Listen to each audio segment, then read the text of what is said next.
Je voudrais, en cette occasion, Messieurs les ministres, Mesdames et Messieurs, rappeler que en 2001, j'avais démissionné du gouvernement, quittant le ministère de la Justice.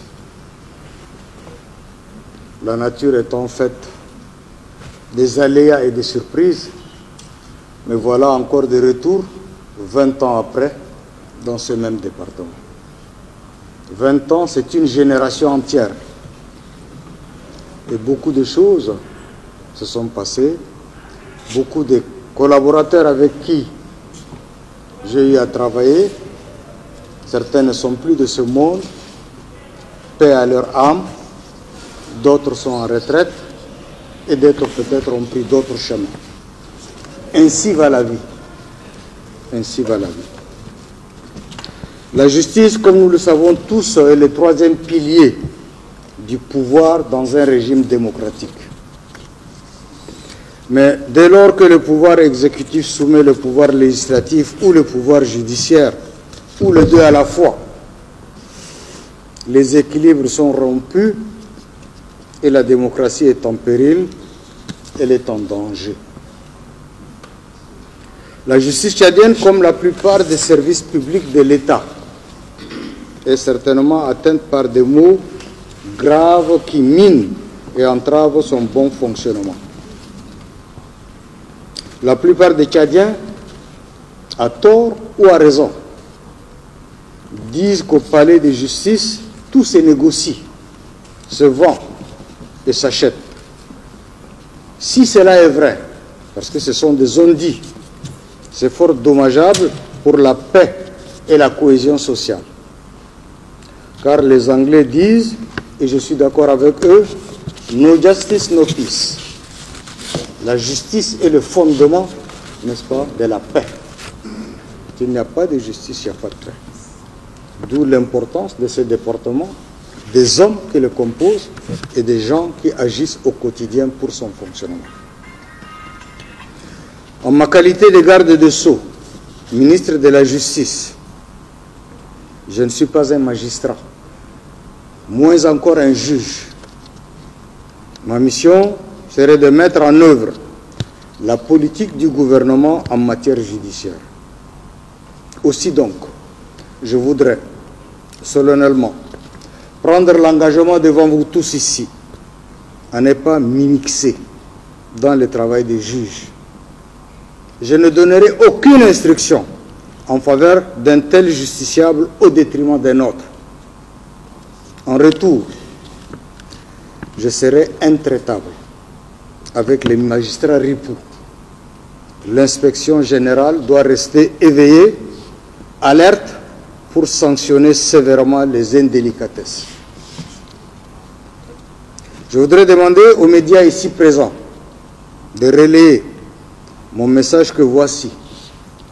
Je voudrais demander aux populations, aux groupes d'influence, aux faiseurs de décisions, à mes amis, à mes parents, de s'abstenir de venir à la chancellerie solliciter un quelconque faveur judiciaire.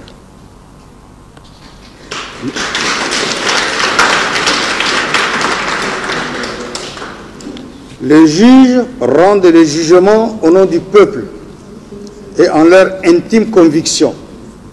Cette règle sacrée doit être respectée par tous.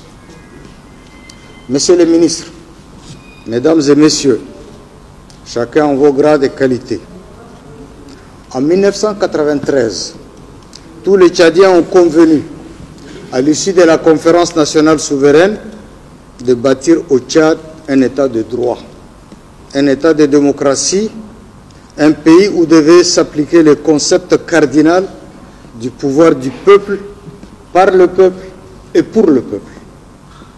Le moins qu'on puisse dire est que notre marche vers la démocratie a quelque peu dévié de sa trajectoire.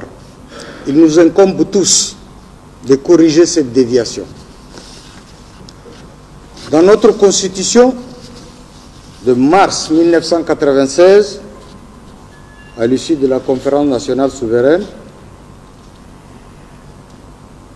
et toutes les autres qui ont subi des modifications, le titre 2 des libertés, des droits fondamentaux et des devoirs n'a pratiquement pas changé. Il est le même, vous le retrouvez presque in extenso dans toutes ces constitutions. Toutes ces constitutions, de 1996 à aujourd'hui, garantissent à tous les Tchadiens les libertés d'opinion, d'expression, de communication, de conscience, de religion, de presse, d'association, de réunion, de circulation, de manifestation et de cortège. Les constitutions du Tchad garantissent cela à tous les Tchadiens sans exception. Dès lors, comment comprendre que pour leur opinion exprimée, des compatriotes soient condamnés et embastillés? Comment comprendre que des Tchadiens et des Tchadiennes, marchant en chantant l'hymne national, soient gazés, interpellés, condamnés et quelquefois, et hélas, tués à coups de balles réelles? Comment comprendre que les enceintes sacrées des écoles soient allègrement violées pour y balancer des gaz lacrymogènes contre des élèves, des petits-enfants, nos enfants?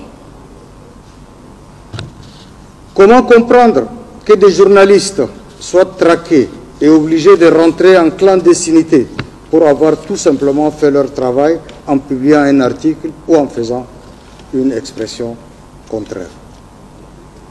Si tant est que la loi fondamentale est la mère de toutes les lois, aucune autre règle contraire à elle ne peut prospérer pour violer les libertés fondamentales proclamées par elle. Je voudrais, Monsieur le procureur et Monsieur le juge, prennent toutes les dispositions pour respecter et faire respecter, en appliquant les droits et les libertés reconnues aux citoyens par la loi fondamentale. Messieurs les ministres, Mesdames et Messieurs, chacun en vos grades et qualités, travailler pour la justice est ma devise. Lutter contre l'injustice est mon sacerdoce. Respecter les droits de l'homme est mon devoir. Aussi, voudrais-je m'interroger avec vous et m'excuser d'avance mon ignorance.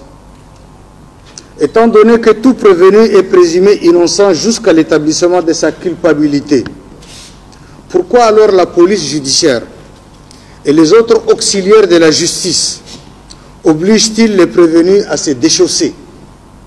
Pourquoi on les oblige à enlever leur couvre-chef?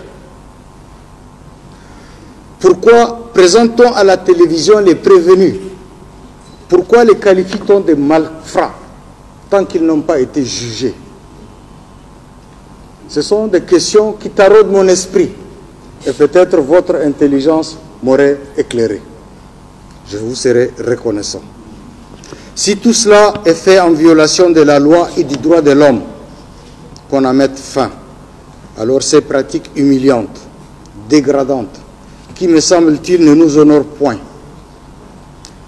Quelqu'un m'aurait dit, parce que j'ai posé ces questions à plusieurs fois et à plusieurs reprises à plusieurs personnes, quelqu'un m'aurait dit que ce sont des pratiques héritées de l'époque coloniale. Mais je lui ai dit que le Tchad est indépendant depuis 60 ans. Et donc, il y a parfois les habitudes qui sont presque têtues, très têtues. Soyez-en remerciés de votre aimable attention et merci beaucoup.